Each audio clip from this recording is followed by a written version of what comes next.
Good Friday, Generals, and welcome into our latest edition of the 5-Star News. I'm Kieran Freed. And I'm Isaac Delk. And Mr. Freed, we have a ton of information and stories to get over today, and we'll start with the announcement portion of the show. Yes, we will. We call it What's Up Heritage. Here's me and Brody with the report. Happy Friday, everyone, and welcome back to What's Up Heritage. Now, let's get on to your Friday announcements. The Georgia Milestones EOC exams are rapidly approaching. They'll be happening between December 6th through 15th, so be sure to study hard for your test. Also, our Heritage basketball team will be home tonight versus Dalton. JV girls will tip off at 4, JV boys at 5:30. Varsity girls at 7 and varsity boys at 8:30. So be sure to come out and support your Generals. Oh yeah, more on this is coming in sports, so stay tuned. Oh yeah, and seniors, graduation is only 6 months away, so be sure to order your cap and gown from Jostens. Place your order by December 15th, or you might not be able to get one. Now, let's get on to the weather with our weatherman, Brody Morrison. Thanks, Kieran. And now, let's get on to your weekend weather forecast. For Friday, we'll have nothing but rain with a high of 58 and a low of 55. For Saturday, we'll have more rain with a high of 64 and a low of 55. For Sunday, we'll have showers with a high of 62 and a low of 45. And for Monday, we'll have partly cloudy skies with a high of 60 and a low of 38. So have an umbrella handy this weekend. Now, let's get back to our anchors for more news. Thanks, guys, for the info. And on to the news. And Kieran, it seems like every club and organization is doing some sort of fundraiser as Christmas gets closer every now and again. Yeah, and understandably so. Isaac, SGA started their own fundraiser on Monday as well. Yep, and this was definitely one of my favorites. It's the SGA Mystery Christmas Box raffle. Students can purchase raffle tickets from SGA members for $1, and if the raffle ticket is pulled, they'll win the items in the mystery box. Here's 5-Star News reporters David Butler, Parker Scott, and Gabe Guffey with more about this raffle. Okay, so we have kicked off SGA's annual Mystery Christmas Gift Raffle. We, all the SGA representatives in the school received some raffle tickets to sell when they got back from Thanksgiving, and they will be selling tickets all the way up through the end of December. We're going to do the drawing on December 14th. So this being my first time in SGA, when I found out about this Mystery Christmas raffle, I thought that this is going to be an amazing way to spread Christmas cheer and help those in need. You know, this goes to the Catoosa County Children's Fund. So this is I highly recommend donating. Donate to any SGA representative. Merry Christmas. The Mystery Christmas Raffle is something we do every year around this time, and all the SGA reps sell tickets for $1, and all of the money goes to the Catoosa County Children's Fund. There are 3 Christmas presents that we give away, but each present kind of has a lot of things in it. There's 2 big presents and lots of little presents. So if you happen to win one of these, they're really, really great ways to kick off your Christmas, okay, because you're going to get something really great. Raffle tickets are only $1. It's really, really inexpensive to buy yourself a raffle ticket, and we have given away really great gifts in the past. We have given away gaming stations, we've given away computers, we've given away Apple Watches, we've given away headphones, we've given away all sorts of stuff. Plus, there's a bunch of little items in there as well that make winning one of these prizes really, really great. And we put all the tickets, all the people's names who bought the tickets in a little thing, and we draw like a raffle. And whoever wins gets the little mystery gift. And usually it's like, I don't know, like AirPods or like a laptop, I don't know, like a phone, I don't know, something like that. And yeah, it's really fun. And you should buy tickets from an SGA rep. $1, all the money goes to the Catoosa Children's Fund. We combine that money with what we raised with the Emperor fundraiser, and then in January we're going to write a really big fat check to the Catoosa Children's Fund. So get your raffle tickets, and you have a chance to win something really cool. And if you don't win, you've helped a really great cause. Be sure to get out there and buy those tickets. Now to great news from several of our students who served their inducting ceremony at the National English Honor Society this past Wednesday. That is truly a prestigious honor for those students. What does this induction mean for the students? Here's 5-Star News reporters Owen Bryant and Devin Cannon with that answer and much more in this report.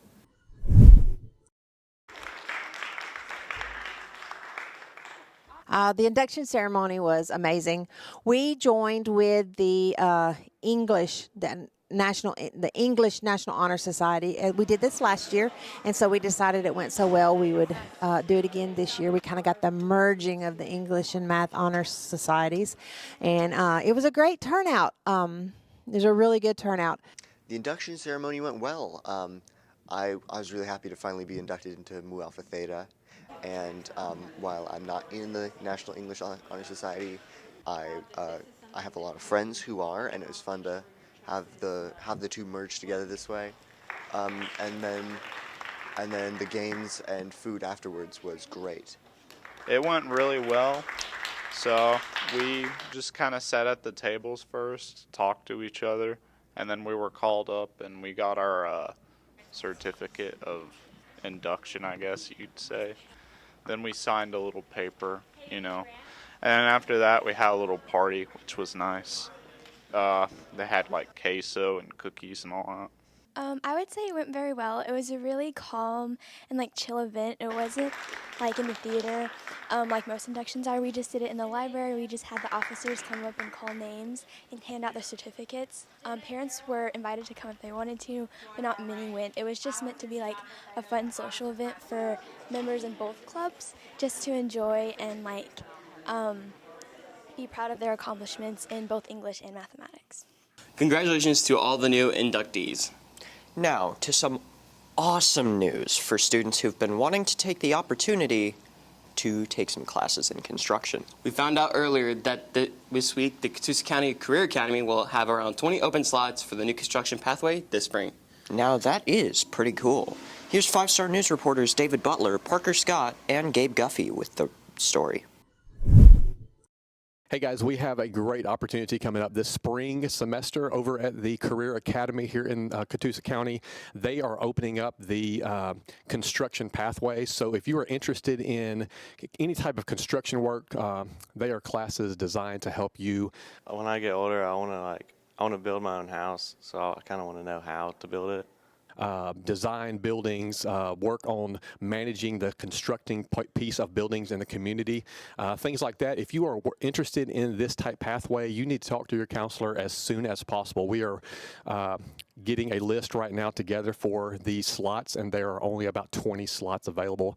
And being in construction would really kind of teach me how to work on a house like that and learn that construction foundation. So again, construction pathway, if you're interested in this, come talk to your counselor as soon as possible. Definitely a good opportunity. And speaking of great opportunities, it's Friday, so it's time to get you over to our General's Jobs reporter, Owen Bryant. Yep, Owen sat down with work-based learning teacher Vaughn Crane yesterday to find out job and internships have been recently available. Here's Owen with General's Jobs. So right now I've got one job I would probably pass along. We just got an agreement with Metro Boiler and Tube. They're located in Ringgold at the Rawlins Industrial Complex, and they are now open to hiring people under the age of 18 on a part-time basis. So if you're interested in welding, if you're interested in CAD, if you're interested in anything really in industrial maintenance, this would be a great first-time job to kind of get your foot in the door. Pay should be pretty good. We're kind of still working it out. We're going to have a tour of the plant probably after the first of the year. So if this is something you're interested in, come down and see me, and I'll get you all the details. I'll also say we're winding up here the end of the year. If you're thinking work-based learning is something you want to do in January, you've technically missed the deadline, but come down and talk to me. We'll see if we can look at your schedule and figure out a plan or an opportunity, because we're still taking a few applications. I've got a couple slots left, and it's a good opportunity if you're looking to just kind of go to work, get out of here half a day, and start your career. There might be something you want to come talk to me about, and we'll look at your schedule and see if we can make a plan for you. So I'm down here, especially during lunch. Try to be in with the door open. So just come in and we'll get together and figure out a plan. There's definitely some good opportunities out there for sure. Time for a break now, Isaac. I do agree on that, Kieran, but entertainment and sports coming your way after the break. We'll recap on the basketball sweep of LFO on Tuesday night. And our Taste Tournament guys will be back as well. Stick and stay. Sports is next.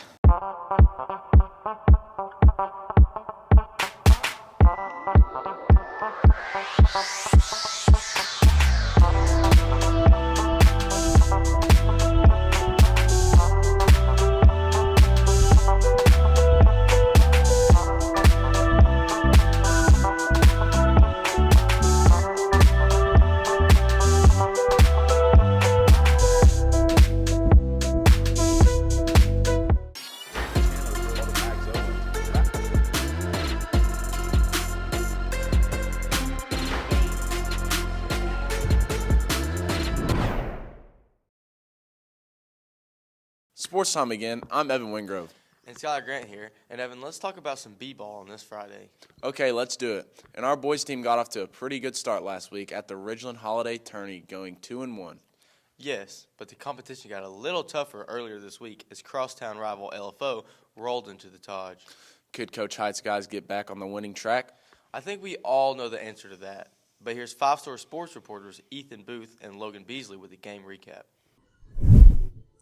The game against LFO it was kind of crazy game. I thought it was we started out slow, then we kind of got our rhythm and started playing pretty good, and then almost tried to give it away there at the end. But overall, we talked about it in the locker room after the game.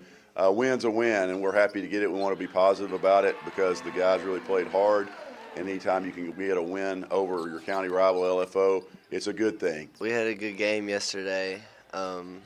We won 55-60. We played good on the defensive end too. Pretty good on offense in the second half. We kind of struggled in the first half, but we came back after halftime. Coach Height gave us a motivational speech. We all had to turn up for the one time, and we blessed these fans with a good show, just how the game goes. Yeah, we had some good things for sure. I think Caden Lowry put together another good game for us. He's been one of our standout players this season, and that's been really awesome because he's just a player that doesn't really worry about anything. He just goes out and plays basketball, and he did some good things last night. I think that's the second or third game in a row where he's played well. I think he scored 19 points, but he does more than just scoring. He's a good passer. He can create some things on his own, and there was a stretch there on Tuesday night against LFO that he scored like 8 or 10 points just really fast just by getting by his guy. There's a ton of things we can work on, and we've been doing that in practice this week. Dalton's going to be tougher, I think, than LFO, so we'll have to play well tonight to win. But just on defense, we got to talk a little bit more. We got to communicate. We've got a great defense when we play it right. But if one guy doesn't do the thing he's supposed to, we can look really foolish out there. So we got to be all together on it, and it's a great way to play it. But everybody's got to be on the same page to make it work. And then offensively, we got to hit some shots. Big win for sure. The guys, and good luck later tonight against Dalton. As for the girls, Coach Elkin's ladies came into their matchup with the Lady Warriors and a 2-1 record as well. Yep, and LFO has had a really strong girls team the past few years, so our girls were in it for a tough one on Tuesday. But this ain't last year, and our Lady Generals notched an impressive double-digit victory to move on 3-1 in the season. Here's some game reaction from five-star sports reporter Bryce Quells and Ethan Booth. Got them in a little bit of early foul trouble, which changed the complexity of the game for them, and then also let us put our foot on the gas a little bit and build a little bit of a lead at halftime. And then third quarter, I thought the first 3 minutes of the third quarter were the biggest moment in the game because we came out and kind of pushed them out of the gym and built the deficit for them and made it a lot harder for them to get back in the game. Pushed the ball real well in transition on offense, got easy buckets, which is always good. I thought we played really good as a team, and the effort was there. Individually, I played decent. I helped offensively, moving the ball. Defensively, yeah, I guess. I feel like we need to work on defensive, getting in the gaps. Offensively, move the ball. Overall, man, I thought we did really well with the game plan. I thought we played as good as we could play in that situation, especially I think a team like that is so athletic, trying to get to the basket and create things for all the other players. So the Collins girls are really good, so I thought our girls did a really good job on them. So super happy with the win, and 24 hours to enjoy it. Now we got to move on to the next one, which is another big one on Friday. So we'll figure it out and go from there. This Friday is going to be a tough game because they're all more taller and physical than us. And I think it'll be a good game, and yeah. Congrats to both teams, and now let's get some volleyball. Let's go! The Generals volleyball team held their annual Snowman Slam fundraiser yesterday down in the gym. And this one is always fun.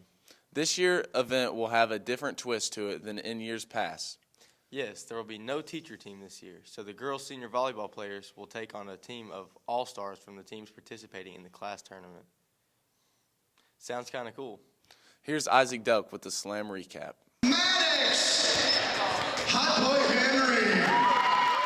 So we had the Snowman Slam here at school during activity period. It's basically a boys volleyball tournament where each grade has a team and then they compete against each other. So the grades all get a chance to play. Then we do a losers bracket and a championships bracket.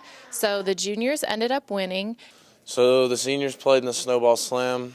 I think we did pretty good. I yammed it a couple times on some little children's head. Made them my sons. They couldn't handle this heat when it was up in the air. But you know, we were up by double the other team's score. And, you know, a few of the people like playing on our team just ain't got that dog in them. And you know, they kind of just sold the bag for our whole team. I'm not gonna say any names because I'm like not that kind of guy. But like a lot of miscommunication. But you know, other than some of the people on our team selling the bag, I thought the girls, you know, they did a good job of coaching us. I feel like they played good because, you know, they got that dog in them and they aren't like as dumb as the people on our team. But yeah, it was pretty good, pretty fun time. Snowman Slam was a blast. Juniors dominated. I had some fun. I didn't really do that well, me personally. But, you know, my boy Maddox slamming it down on Evan's head. And, you know, yeah. And then after all of the grades played, we did kind of an all-star team versus our current volleyball seniors. So they got to play one more time together in front of a group. They had a couple of the guys on their team, and then they played. The majority of the team that they were playing were juniors, but we had some sophomores and freshmen on that team as well. Joanna, how does it feel to be one of the winning coaches?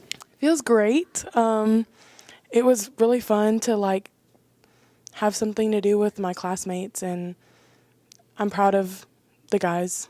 Thanks for sports, guys. And now to some entertainment on this Friday. And this one comes from our Taste Tournament crew. Yep, they've been off a few weeks, but they're back again today. Wonder what's on today's menu. Here's Kai Courtney, Michelle Jiang, Lily Anderson, and Austin Campbell with yet another installment of Taste Tournament. So today we have the original segment, the segment that started it all, Taste Tournament. And as you can see, we have an array of Oreos here. And our guest, introduce yourself. Hey, my name's Isaac. I'm a junior here at Heritage High School, and I'm excited to try these out. So he's going to taste each and every one and guess the flavor. How do you feel? I think I got a good eye on what's to look for Oreos. I mean, despite the fact that I've only had off-brand, which, I mean, is kind of sad, but I think I can tell when Oreo does a bad flavor. And this one right here, peanut butter. Oreo, what is wrong with me? All right, let's get into it. Now that we have him blindfolded, he's going to eat the Oreos. Choose your first one. All right, let me find a good one, you know. All right, let's taste this. Man, that tastes awful. I mean, golly. I know for a fact I need an off-brand because off-brand at least like tries to make it taste good. Now, let me give it one more tasting.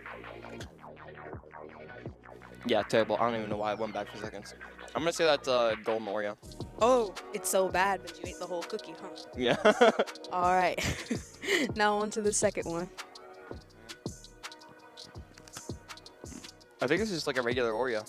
I'm not entirely sure, but I think this is just like a basic regular Oreo. It kind of has like that Oreo taste. Let me get another. Well, actually, I think this might be the peanut butter one. Are you locking in? I'm gonna lock in. I'm gonna go with peanut butter. All right. Go for your third one. All right, we'll go with this one right here. Oh yeah, that is mint without a doubt. That is mint. Without a doubt, you're locking in? Yeah, as like when I took a whiff, it was mint. I tasted it. It was mint. All right, your fourth one now. All right, here we go. Got some heft to it. I don't want to talk about my second and fourth pick. That is peanut butter without a doubt. Are you changing your answer? Yeah, the second one's the original Oreo, and this one's the peanut butter without a doubt. The Oreo company, man. They took a comedy joke and took it literal. But he still ate all the cookie. This is your last one. All right.